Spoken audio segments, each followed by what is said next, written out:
लगा के हृदय मना के संध्या माँ को मनाने लगे। ध्यान लगा के प्रभु को मनाने संध्या वंदन करने लगे। ध्यान लगा के प्रभु को बुला संध्या वंदन करने लगे।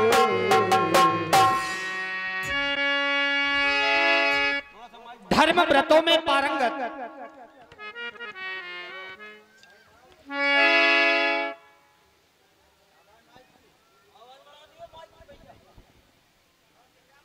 रूपवान गुणवान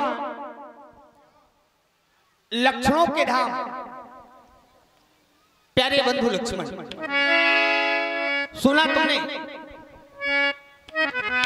गुरु भगवान के द्वारा आदेशित किया जा रहा है, बेटा राम लक्ष्मण संध्या समय हो चुका है, नित्य नियमित कर्म का पालन करते हुए अपने आराध्य की आराधना करो, अपने जीवन को धन्य बनाओ। मैं विचार करने लगा लक्ष्मण, क्या नित्य प्रति हम दोनों बंधुओं के द्वारा अपने आराध्य की आराधना नहीं की जाती थी, जो आज स्वयं गुरु भगवान को आदेश देना पड़ा? तो संकेत मिला, करि भोजन मुनिवर विज्ञानी, लगे कहान कछु कथा पुरानी। हमारे वंशजों के संदर्भ में हमें कथाएं श्रवण कराई जा रही थी। हाँ, हम दोनों भाई उन कथाओं में इतने मनमुग्ध हो गए, संलग्न हो गए, लीन हो गए कि संध्या का समय ही याद नहीं रहा। जरा सोचो लक्ष्मण, अगर हम दोनों भाई वर्तमान में गुरु सानिध्य में ना होते तो ये पावन समय निकल जाता और हम दोनों बंधु इस पुण्य से वंचित रह जाते। लेकिन रह कैसे जाते भाई?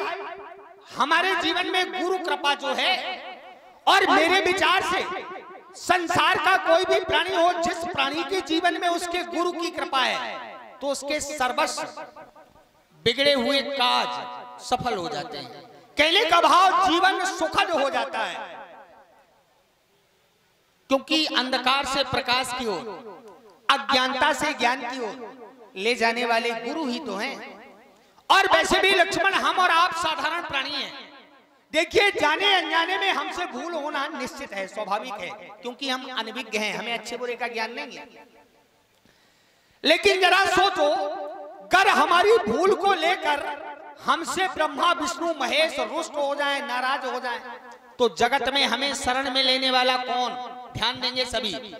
राखई गुरुजो को विधाता, लेकिन गुरु विरोध नहीं को जग जाता। यदि किसी प्राणी का गुरु नाराज हो जाए तो ब्रह्मा विष्णु महेश में भी इतना सामर्थ्य नहीं कि उस व्यक्ति को अपने शरण में ले ले। कहने का भाव, व्यक्ति विशेष के जीवन में गुरु कृपा अनिवार्य है, गुरु कृपा होनी अनिवार्य है। तो प्रथम में नित्य प्रति की भांति एक बार सब जो ये दूर दराज से भक्तों का समुदाय उपस्थित हुआ है, एकत्रित हुआ है, सब मिलकर उच्च स्वर में जय घोष करेंगे अपने अपने गुरु भगवान की। ध्यान गया आदेश की ओर, तो आदेश मिला नित्य नियमित कर्म का पालन करते हुए अपने आराध्य की आराधना करो, क्योंकि व्यक्ति के जीवन में कर्म को प्रधान माना गया। लक्ष्मण, कर्म को प्रधानता दी गई, बताया गया कर्म प्रधान विश्व रचि राखा, और जो जस करे सो तस फल। कर हम और आप अच्छे कर्म करेंगे तो हमें आपको अच्छा फल मिलेगा, और बुरे कर्म करेंगे तो निश्चित है हमें और आपको बुरा फल मिलेगा। क्यों? क्योंकि हम और आप ये ना जाने, ये ना समझे कि हमारे आपके कर्मों को कोई नहीं देख रहा है, परमात्मा सब कुछ देख रहा है कि हम और आप अपना जीवन कैसे यापन कर रहे हैं। परमात्मा ने जो हमें जीवन दिया है, इस जीवन को हम कुछ परमात्मा के चरणों में समर्पित कर रहे हैं या सारा जीवन मनोरंजन में ही व्यतीत कर रहे हैं? क्यों? क्योंकि परमात्मा देखता है शुभ और अशुभ कर्म अनुहारी। परमात्मा देख रहा है कि हमारे और आपके द्वारा शुभ कर्म किए जा रहे हैं या अशुभ। शुभ और अशुभ कर्म अनुहारी ईश दे फल हृदय। परमात्मा हमारे कर्मों के अनुसार हमें फल प्रदान करता है। जब भाई हम और आप ये जानते हैं कि कर्मों के अनुसार हमें फल मिलता है, तो ये सुंदर समय मिला, आओ हम सब मिलकर अपने आराध्य की आराधना कर लें अपने जीवन को।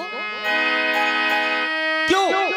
क्योंकि हमारा और आपका भाव अगर परमात्मा के प्रति सच्चा है तो परमात्मा अपने भक्त की रक्षा कैसे करता है? बताया गया, परमात्मा कहता है करहूं सदा तिनके रखवारी जिम बालक राखे महतारी। परमात्मा अपने भक्त का समर्पण भाव देखकर, अगर समर्पण भाव भक्त का अच्छा है तो परमात्मा अपने भक्त के लिए मां बन जाता है। जब हमारा आराध्य हम सबके लिए, भक्तों के लिए मां बन जाता है तो क्यों ना हम माता रानी के दिव्य स्वरूप की वंदना करें, अपने जीवन को धन्य बनाएं, धन्य बनाएं, धन्य बनाएं, धन्य बनाएं।